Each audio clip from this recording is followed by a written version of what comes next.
Donc, nous allons recommencer euh, les sessions de l'après-midi avec Claude Sarfati. Claude Sarfati qui est un économiste à l'UVSQ, l'Université Versailles-Saint-Quentin. Et cette session de l'après-midi, cette première session, va traiter du mélange des genres entre le milieu académique, le milieu diplomatique, le milieu militaire.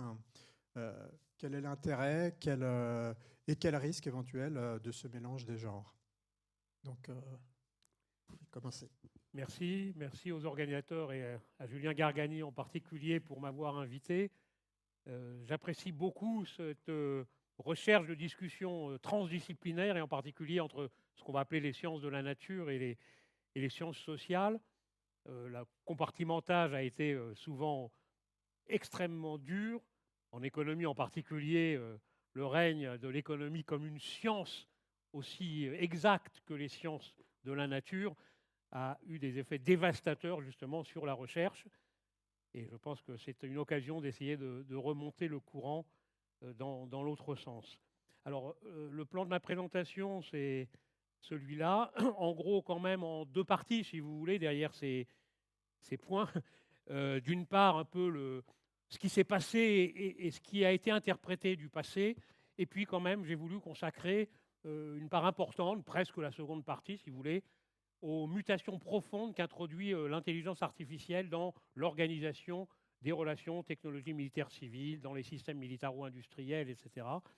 C'est un chapitre entier que je consacre dans mon ouvrage qui vient de paraître en avril 2024, Un monde en guerre chez Textuel. Alors, ça surprendra sans doute pas beaucoup d'entre vous, ça a été déjà évoqué ce matin. Il est clair que la Seconde Guerre mondiale a introduit une rupture à beaucoup d'égards, et en particulier dans ce qui concerne, disons, la science, la technologie et les relations militaires civiles. Le premier point, là aussi sans doute bien connu, que je fais que pour rappeler pour ceux qui l'ignoreraient malgré tout, c'est l'essor de ce qu'on appelait la méga-science ou la big science, caractérisée en tout cas par trois points principaux. Il y en a bien d'autres, hein, bien sûr, mais j'ai choisi cela par rapport à mes angles d'attaque. C'est le resserrement entre justement la recherche scientifique et la recherche technologique. Ça a déjà été évoqué, y compris dans l'introduction très, très large et utile de Julien Gargani, entre la science et la technologie. C'est l'institutionnalisation des relations entre recherche publique et privée, et pour être peut-être un peu plus clair, d'une subordination croissante même de la science au capital.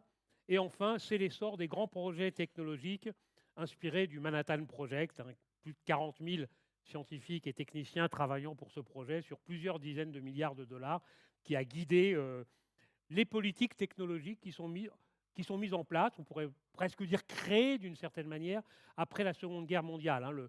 Le modèle de la Seconde Guerre mondiale et du Manhattan Project en particulier a été théorisé par un des grands spécialistes de la politique scientifique américaine, qui a été un de ses artisans, hein, Vannevar Bush, aucun rapport avec la, la famille Bush pétrolière, qui a justement expliqué qu'il fallait désormais modifier, hein, la politique scientifique, et que surtout la politique technologique devenait centrale pour à la fois le bien-être d'un pays et le bien-être de ses habitants. Donc le terme de politique technologique est presque créé à cette époque, et il est considéré comme, la technologie est considérée comme déterminant pour la compétitivité internationale. Vous allez avoir la construction des indices, les fameux indices du manuel de Frascati de l'OCDE, de recherche et développement. Enfin, vous avez toute une série de choses qui montrent qu'effectivement, tout ce que vous avez raconté ce matin, ça prend corps, ça prend forme, disons, dans ce qui est mis en place concrètement au niveau des enjeux internationaux, économiques et géopolitiques. Et d'ailleurs, naît peu de temps après, en 1986, une typologie qui est restée célèbre, qui n'est pas considérée comme dépassée, je vais y revenir dans un instant, par Henry Ergas, qui a été un économiste à l'OCDE, et qui a typifié, si vous voulez, les politiques technologiques en deux grands types, précisément. Là, on vient vraiment au cœur de mon sujet, des technologies militaires et leurs relations aux civils, à savoir, d'une part, les politiques technologiques orientée vers les missions, comme il dit, c'est-à-dire essentiellement, disons, les missions stratégiques mais militaires, dans lequel donc Ergas place à l'époque, en gros, les vainqueurs de la Seconde Guerre mondiale, si on considère que la France a été vainqueur par raccro, malgré tout, les États-Unis, la Grande-Bretagne et la France, et les politiques technologiques orientées vers la diffusion, les différences étant, par exemple, dans la centralisation de cette politique autour de grands programmes dans le premier cas, et au contraire, l'encouragement à ce qu'on appellerait aujourd'hui le soutien à l'environnement économique, hein, des politiques dites plus horizontales, technologiques, horizontales par rapport à la verticalité des grands programmes. Hein. On commence par l'État, les financiers, les grands groupes, les PME, et ensuite on fait le programme, hein, très vertical, modèle français qui prédomine encore largement. Et donc les politiques orientées vers les diffusions, de soutien à l'environnement qui favorisent la diffusion de l'innovation, c'est l'Allemagne et le Japon qui sont pris en exemple. Et apparaît dans les années 80 cette notion si féconde pour les économistes et aussi pour résister au rouleau compresseur, disons, de l'économie dominante, des systèmes nationaux d'innovation, des systèmes nationaux d'innovation en l'occurrence. Système, c'est évidemment contradictoire au marché. En tout cas, c'est une autre problématique que le marché. Hein. National, bah oui, au moment où la globalisation est en train de s'imposer, les économistes qui parlent de ça, c'est Lundvall, c'est Christopher Freeman, c'est la fin des années 80, mettent l'accent sur le rôle persistant des nations, entre guillemets, hein, des économies nationales. La globalisation n'est pas un grand village global qui dissolverait toutes les spécificités nationales, bien au contraire, et l'innovation pour être dans la continuité de tout ce que j'ai dit précédemment comme moteur, si vous voulez, de l'économie, du bien-être et tout ce que vous voulez avec. Hein. Alors, à partir de ce cadre général, quoi, je résume ici aussi, sans doute connu d'un certain nombre d'entre vous, mais quand même nécessaire, surtout avec le mais qui vient à la fin, ce qui a été, disons, le motto, quoi, la tradition, quoi, de ce qui a été dit sur les relations technologiques militaires, technologiques civiles. En gros, le consensus s'établit autour du fait que 3 étapes se seraient mises en place depuis la Seconde Guerre mondiale. La première étape, qui va de 1945 aux environs de 1970, c'est l'hypothèse que ce sont les technologies et la recherche militaire qui stimulent le tissu civil, industriel et innovateur, sous le nom donc de retombée des technologies militaires vers le civil, spin-off ou spillovers. Hein. Et on prend plus qu'à satiété les exemples de l'électronique, des télécommunications, de l'aéronautique et du spatial, du nucléaire, dont on montre assez aisément qu'ils ont été stimulés, voire créés même par les militaires. Et les civils ont bien voulu accepter ça parce qu'on était dans une période de grande prospérité et qu'il y avait des marchés qui s'ouvraient.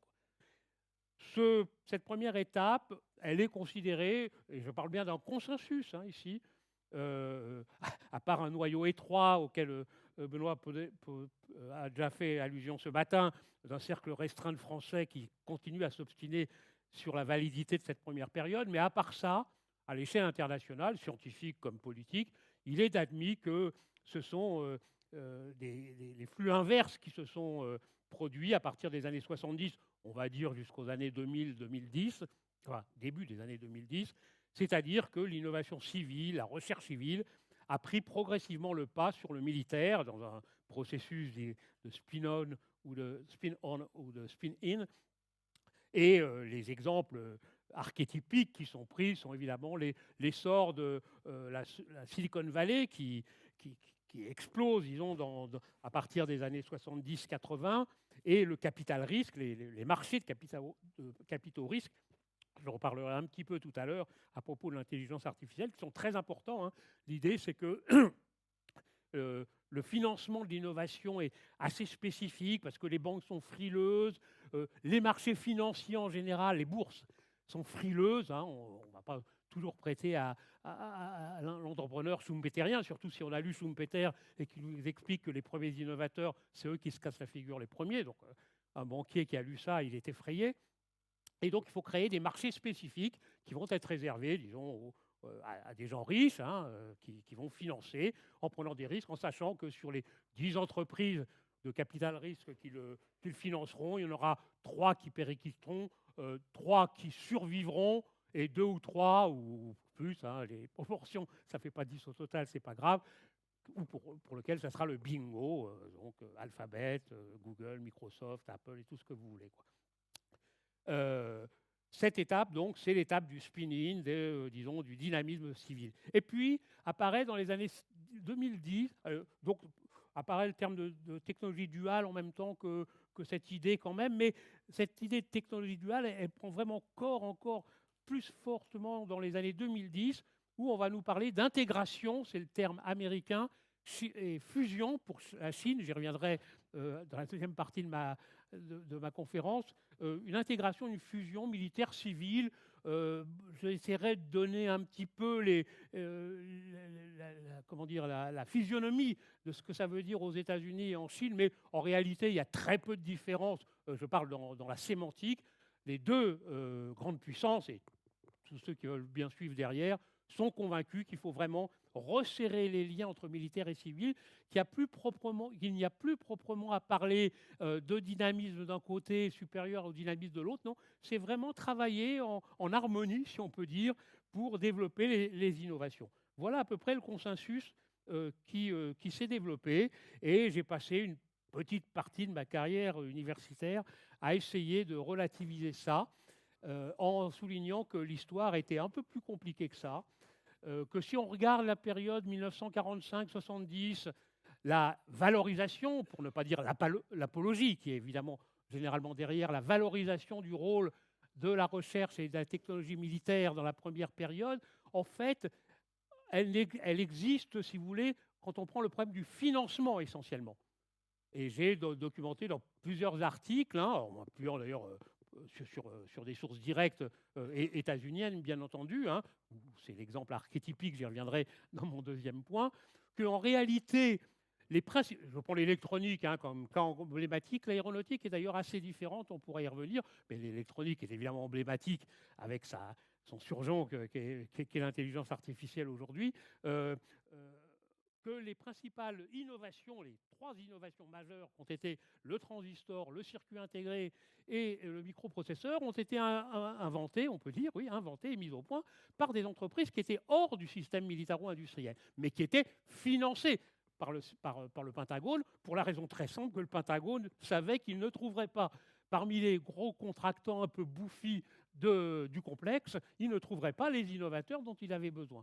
Et AT&T en 1947-48, Texas Instruments en 1956 et Intel en 1969 étaient des outsiders du système militaro-industriel, et ont continué d'ailleurs à produire pour le civil de façon massive. Donc déjà, je n'ai pas le temps de développer ici, mais pour les économies de l'innovation, c'est important, la confusion entre financement proprement dit et technologie, ce n'est pas la même chose. Un processus d'innovation technologique, c'est un processus, un financement, c'est autre chose. Et des grands économistes de l'innovation, comme Christopher Freeman que j'ai cité, ont expliqué qu'effectivement, c'était le fruit d'une configuration particulière qu'aux États-Unis, c'est le Pentagone qui avait servi d'instrument de politique industrielle, mais qu'on ne pouvait pas théoriser ça en disant « Ah bah oui, c'est donc que les technologies militaires sont par essence supérieures et dynamisent le système industriel civil. » Et ils disent « Qu'est-ce qui serait passé si, dès les années 50, on s'était préoccupé de développer des politiques environnementales,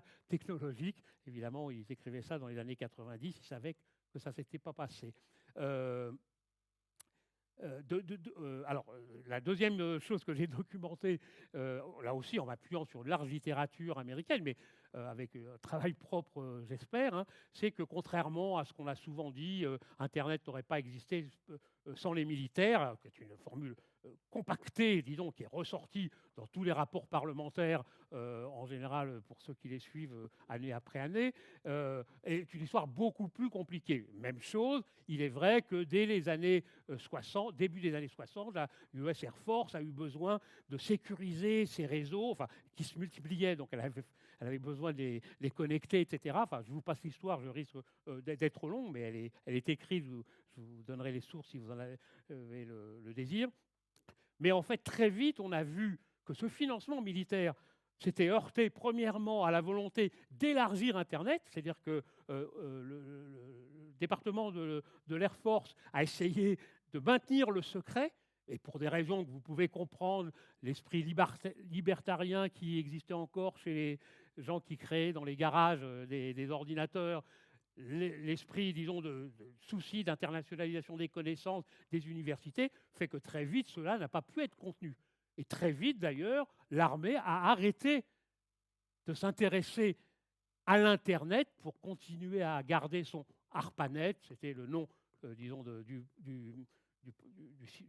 réseau initial, constatant effectivement que Internet, entre guillemets, était en train de lui échapper. D'ailleurs, il y a beaucoup d'inventions d'Internet qui ont été faites à Zurich, l'Institut Polytechnique ou ailleurs. Donc, je résume très vite, j'espère ne pas être caricatural parce que j'ai un peu plus documenté que ce que je dis, mais je résume très vite, mais on voit bien que même dans Internet, si vous voulez, les processus d'innovation technologique, ce n'est pas un processus, disons, balisé comme sur des autoroutes. On met de l'argent des militaires, ils produisent, ils conçoivent, et ensuite, il y a au bout de l'autoroute, à la sortie, il y a des civils qui récupèrent tout ça pour le bienfait de l'humanité. Ça concerne deuxièmement que les États-Unis, ça c'est absolument fondamental à comprendre, et c'est souvent le cas d'ailleurs que les économistes ou les économistes politiques internationaux ne comprennent pas, hein, c'est qu'on ne peut pas dupliquer un modèle lorsque c'est le modèle américain, pour des raisons, je pense, évidentes pour chacun, de son statut international, la tradition entrepreneuriale, pardon.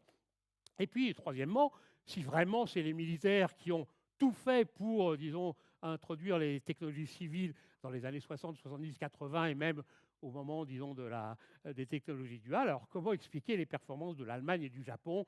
Il y a, j'ai écrit aussi là-dessus, mais il y a une immense littérature dans les années 80 aux États-Unis qui explique qu'au milieu des années 80, les Japonais sont en train d'arriver à construire un avion de combat. Ils sont déjà maîtres des radars, des tableaux de bord, etc. Donc l'armée américaine et les constructeurs américains sont dépendants des équipements électroniques japonais, on est au milieu des années 80, et qui sont sur le point de réaliser ce qui est le plus difficile dans un avion, l'intégration totale.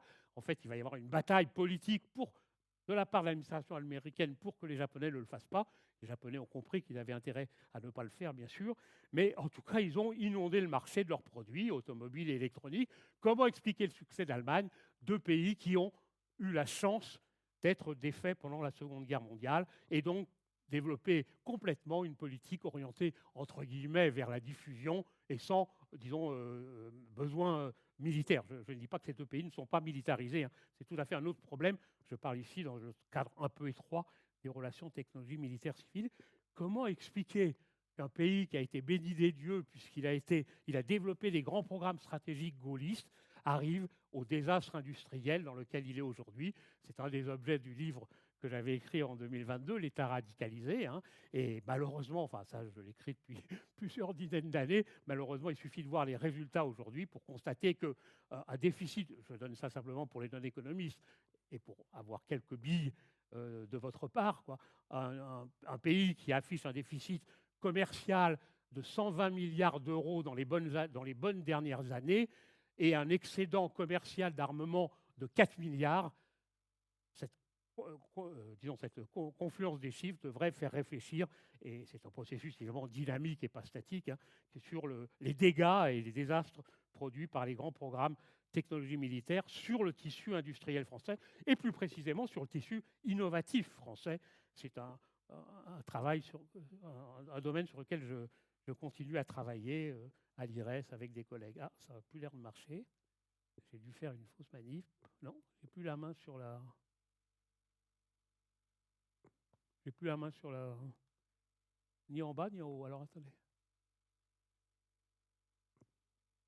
Je ne sais pas. Ni par les flèches, ni par... J'ai dû faire une fausse manip. Ah. Pardon. Désolé. Oui, c'est bon. C'est bon. Alors, je viens maintenant... combien de temps il me reste, Julien ?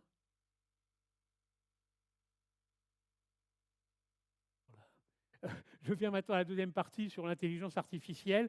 Alors, si je devais parler que 5 minutes, je voudrais que vous reteniez ça, c'est pour moi l'essentiel. Le reste, c'est la concrétisation, si vous voulez.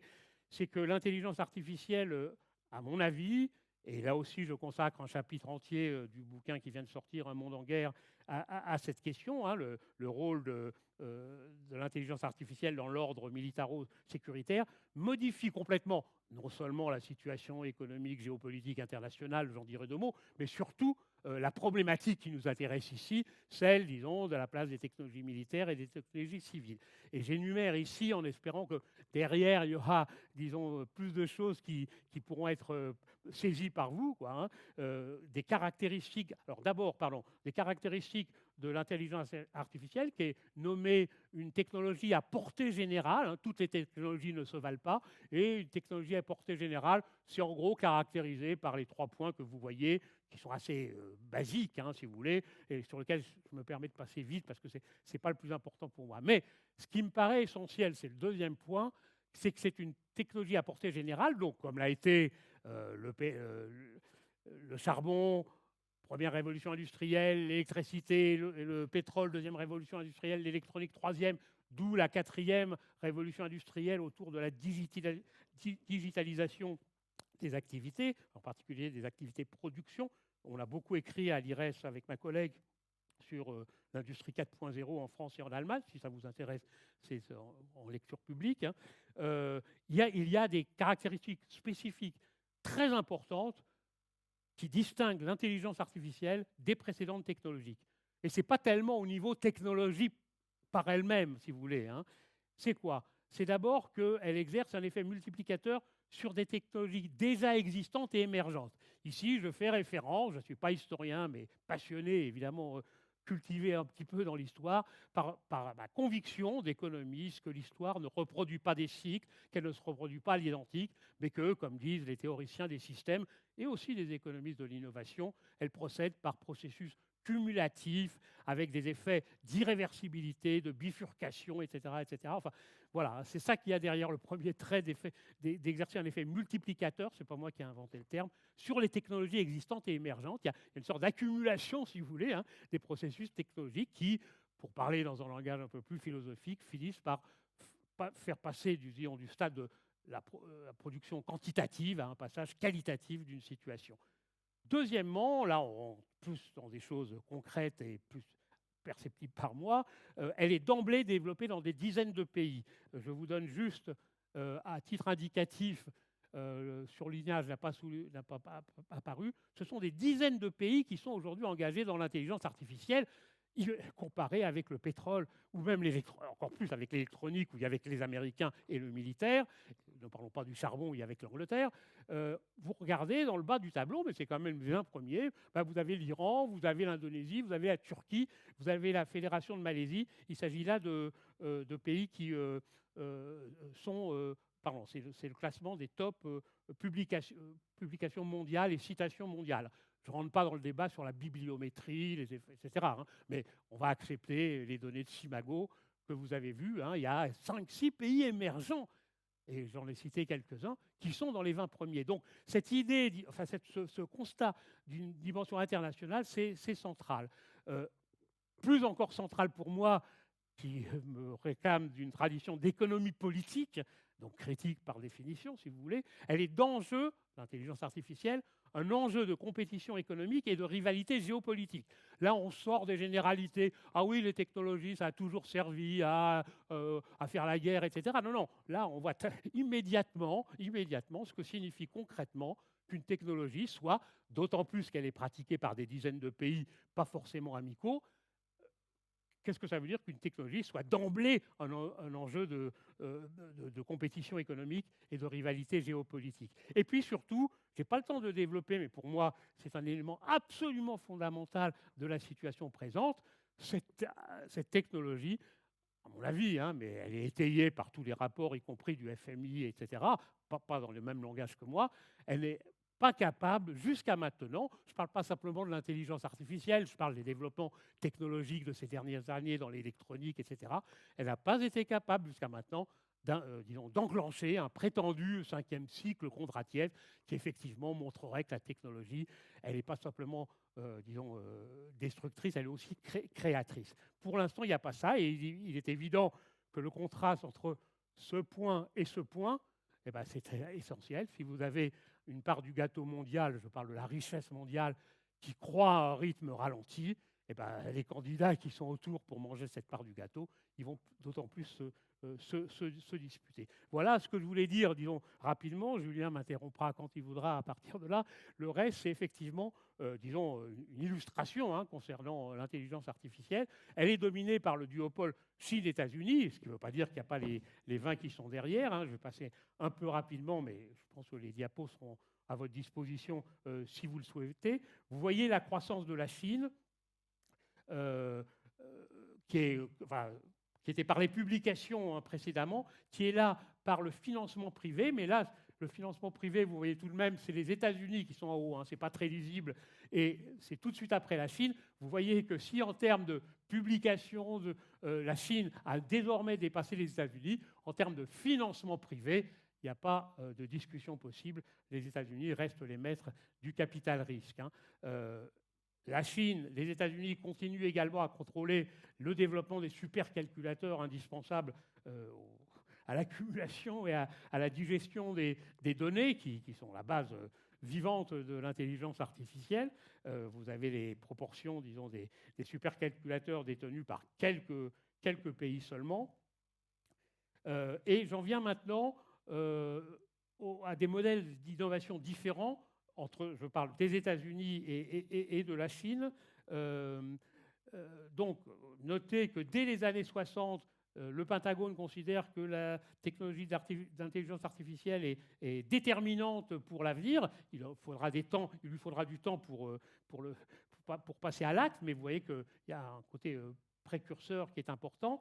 Mais la grande différence avec ce qui s'est déroulé dans le passé, c'est que là, ce sont essentiellement les grands groupes privés qui dominent. Vous avez en haut les dépenses faites par les big tech, par les GAFAM, et vous avez en bas les dépenses pour l'intelligence artificielle, exclusivement pour les deux, et vous avez les dépenses pour l'intelligence artificielle par les 5 grands groupes contractants du Pentagone. Vous voyez que l'écart est absolument gigantesque, et il est interdit, disons, toute comparaison avec ce qui serait passé, encore une fois, c'est beaucoup discuté, après les années 45. Alors, le modèle états-unien, c'est un modèle d'intégration militaire-civile, mais vous l'avez vu avec les données sur les big tech, mais le rôle du Pentagone demeure essentiel, surtout si vous avez en tête le premier slide que j'ai présenté en disant, effectivement, il y a des enjeux économiques et géopolitiques, donc ça veut dire que le Pentagone ne peut pas être absent des développements de l'intelligence artificielle aujourd'hui, même s'il est, je le répète, en arrière-plan sur le plan financier. Sur le plan financier, il coordonne néanmoins beaucoup de projets de recherche. Il est évidemment très très proche et soutient, et pour partie s'oppose au démantèlement des big tech, qui est assez discuté aux États-Unis. Les barons voleurs, c'est une longue tradition américaine et la loi antitrust, elle risque de s'appliquer. Il finance les startups en ayant créé une unité spécifique qui est un peu un reflet de la DARPA pour ceux qui connaissaient, c'est-à-dire d'encourager l'innovation civile à partir des années 80. Là, il a créé une nouvelle petite structure directement implantée dans la Silicon Valley pour recevoir à son guichet les demandes des startups qui seraient intéressées par une innovation qui pourrait servir dans les deux domaines, le Defense Innovation Unit. Et enfin, n'oubliez pas que l'intelligence artificielle, ce n'est pas une abstraction. Pour ceux qui s'intéressent aux dégâts sur le climat des fermes d'accumulation des données, ils savent ce que je veux dire ici. Le Pentagone est aussi derrière l'immense programme de l'administration Biden, le CHIPS Programme, qui est un programme de 52 milliards de dollars pour l'implantation de firmes électroniques, de microprocesseurs très avancés aux États-Unis. Le modèle chinois, lui, il s'appelle modèle de fusion. Oui, il faut sauter intégration militaire-civile, de fusion militaire, mais je l'ai dit, il utilise à peu près les mêmes idées que le modèle d'innovation américain, c'est-à-dire utiliser les synergies militaires-civiles afin de réduire les coûts et d'augmenter l'efficacité. L'objectif fixé en 2017 par le parti et par l'État, c'était de devenir le leader mondial d'ici 2030. Vous voyez qu'il est sur la route, et son effort financier est peu connu. On l'estime dans cette fourchette de 1,7 milliard à 5,7 milliards. Certains disent beaucoup plus proche de la dernière partie de la fourchette que de la première. Ce modèle, il s'appuie, comme les États-Unis, comme aux États-Unis, sur les grands groupes, les BATX, ce n'est pas les GAFAM, qui sont leaders mondiaux dans de nombreux domaines sur lesquels je ne m'étends pas. Il s'appuie également, mais vous l'avez vu, avec une dimension beaucoup plus restreinte, mais quand même, c'est révélateur d'un régime capitalo-communiste que d'avoir développé, avec beaucoup de dynamisme, un modèle de capital-risque en forte croissance qui a donné naissance, pas seulement à ces géants que j'ai cités là-haut, qui sont des vieux géants bien installés, bien protégés par l'État et qui sont partis dans le monde le conquérir, mais par des nouveaux groupes qui sont vraiment qui émanent vraiment du capital risque chinois, on pourrait dire, hein, comme ByteDance par exemple. Hein. Bon, vous avez vu 10 fois moins quand même de montants investis dans le capital risque qu'aux États-Unis. J'ai presque terminé. Cela dit, de la même façon qu'aux États-Unis, l'État chinois n'est évidemment pas absent, et encore moins absent, pourrait-on dire, qu'aux États-Unis. Hein. Et par exemple, hein, il mène une bataille qui n'est pas tout à fait comme celle que mène la loi antitrust aux États-Unis, mais tout de même, pour empêcher ces grands groupes bien installés, les BATX, qui ont fini par devenir quand même des grands groupes qui pourraient être un peu gênants pour le pouvoir politique en place, enfin, qui pourraient le contester, alors qu'ils sont solidaires, mais les luttes de fraction, ça existe à l'intérieur d'un appareil politico-économique. Il a pris des mesures réglementaires. En particulier, il a sanctionné très sévèrement Alibaba, qui était quand même le premier groupe, et qui reste le premier groupe, et qui est absolument vital pour le système militaro-industriel chinois, mais il a voulu quand même lui taper un petit peu sur les doigts, enfin fortement, de façon à canaliser, disons, les besoins de la fusion militaire et civile et contrôler la croissance des grands groupes. Ce que j'essaye d'expliquer ici, c'est que ce qu'a expliqué un économiste très très intéressant, Luigi Zingales, qui est libertarien, que c'est le même modèle aux États-Unis et en Chine, c'est le capital privé et l'État qui étouffent aujourd'hui l'économie et les libertés. Aux États-Unis, dit-il, lui, c'est plutôt le privé qui mène la danse. En Chine, c'est plutôt l'État. Bon, moi, j'ai tendance, vous avez compris, à penser qu'il y a quand même une interdépendance un peu plus subtile, mais je crois que l'idée est juste de montrer une certaine analogie, si vous voulez, dans les politiques technologiques qui sont mises en œuvre autour de l'intelligence artificielle. Intégration, fusion, après tout, c'est presque pareil. C'est aussi un recours au capital étranger pour dynamiser le capital risque. Hein. Là, on voit l'émergence de la Chine comme grande puissance économique et géopolitique. Je vous signale, parce que bon, c'est aussi dans mon livre et dans d'autres travaux, disons que c'est le Aramco, le premier groupe mondial, je crois, toute catégorie, hein, à ma connaissance, toute catégorie, donc le groupe d'Arabie Saoudite du pétrole, hein, qui a investi dans le capital risque, hein, très intéressant sur la question du Global South, je n'ai pas le temps c'est pas mon propos d'en parler ici.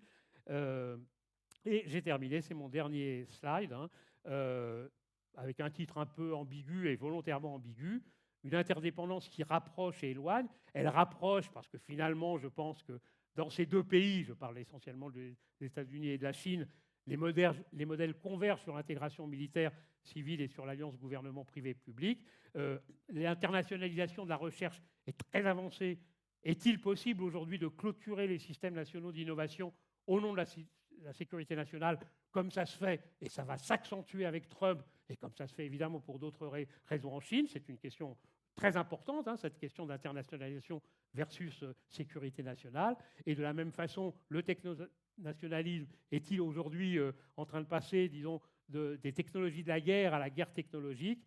Et enfin, je n'ai pas le temps de développer, mais peut-être dans la discussion on y reviendra, une différence fondamentale dans les capacités de réglementer, comme on dit que ça a été réglementé dans le nucléaire à la fin des années 40, disons la dissémination nucléaire, l'extrême difficulté de réglementer l'intelligence artificielle pour des raisons qu'on pourra rediscuter dans la discussion si vous le souhaitez. Merci.